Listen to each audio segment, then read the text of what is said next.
কক্সবাজার শহরে আলাদা পাহাড় ধসে শিশুসহ 2 জন মারা গেছে। নিহতরা হলেন পূর্ব পল্লানকাটা এলাকার জমিলা বেগম ও শিকদার বাজার এলাকার শিশু মোহাম্মদ হাসান। পরিবারের সদস্যরা জানায় মধ্যরাত থেকে ভারী বৃষ্টি হচ্ছে। সকালে পরিবারের সবাই উঠলেও ঘুমের মধ্যে ছিল 10 বছরের শিশু হাসান। হঠাৎ ভোর 6টা নাগাদ পাহাড়ের একটি অংশ ধসে পড়ে, দেয়াল চাপায় মারা যান হাসান। এছাড়া ভারী বর্ষণে পাহাড়ের মাটি নরম হয়ে ধসে কাঁচা ঘরের উপর পড়লে চাপা পড়েন জমিলা বেগম। তাকে উদ্ধার করে হাসপাতালে নেওয়া হলে চিকিৎসক মৃত ঘোষণা করেন।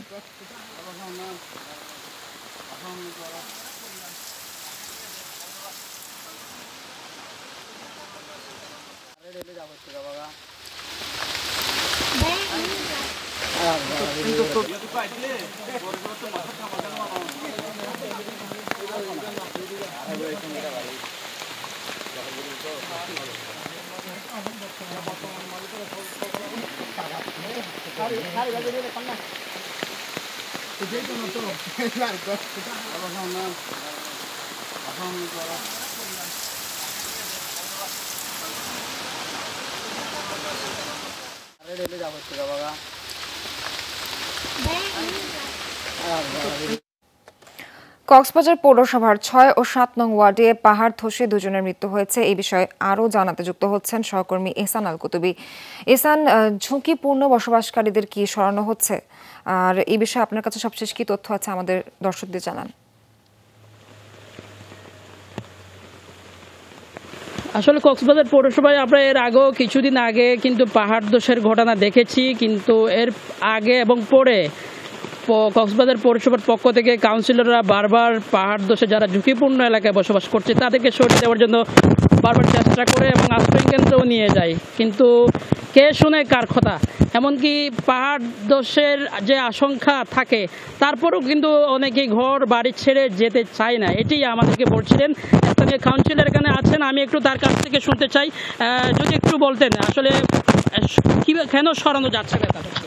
ধন্যবাদ। আসলে আপনারা জানেন আমরা পৌরসভার সম্মানিত মেয়র মহোদয় মাহবুবুর রহমান চৌধুরীর নেতৃত্বে এবং ডিসি মহোদয়ের নেতৃত্বে বিভিন্ন সময় আমরা এই পাহাড়ের পাদদেশে আমরা অভিযান চালাই। তাদেরকে আমরা অনুরোধ করি যে সরকার আপনাদেরকে গড় দিচ্ছে, আপনারা একটা আবেদন করেন, আপনারা চলে যান। ওনারা প্রায় সময় বলে যে আমরা এখানে মারা যাব, এরপর আমরা এই গড় ছাড়বো না। এইরকম একটি পরিস্থিতি এখানে রয়েছে। আসলে আপনারা জানেন এখানে প্রায় সময় এই যে ভূমিদস্যুর একটি সিন্ডিকেট রয়েছে, তারা এই পাহাড়গুলা দখল করে রোহিঙ্গা ক্যাম্প থেকে শ্রমিক নিয়ে এসে এই পাহাড়গুলা কেটে নিম্ন আয়ের মানুষগুলাকে এই পাহাড়গুলা বিক্রি করে তারা। এবং তাই নয়, শুধু এই রোহিঙ্গা ক্যাম্পের শ্রমিকগুলা শুধু পাহাড় কাটা থেকে শুরু করে মাদকে আসছে বা বিভিন্ন অপকর্ম ঘটায় এখানে। ধন্যবাদ আপনাকে। আমরা শুনছিলাম আসলে পাহাড় কেন ধসে পড়ে, শুধু পাহাড় নয়, আমরা যেখানে আছি এটি হচ্ছে আমার পেছনে কিন্তু দেয়াল চাপায় এক শিশু মারা গেছে হাসান নামে, ছোট বাচ্চা। তার বাবা হচ্ছে প্রবাসী। এবং আরেকটি ওয়ার্ড, সেটি হচ্ছে 6 নং ওয়ার্ডে কিন্তু জামিলা বেগম নামে 30 বছর বয়সী এক গৃহবধূ মারা গেছেন। মূলত পাহাড় ধস এবং এটি হচ্ছে পাহাড় কাটার কারণে, পাহাড় কেটু সিন্ডিকেট বারবার কিন্তু পাহাড় কাটার কারণেই মূলত, অবৈধভাবে পাহাড় কাটার কারণেই মূলত এই পাহাড় ধসের ঘটনা ঘটেই থাকে। কুতুবী, ধন্যবাদ আপনাকে কক্সবাজার থেকে যুক্ত হওয়ার জন্য।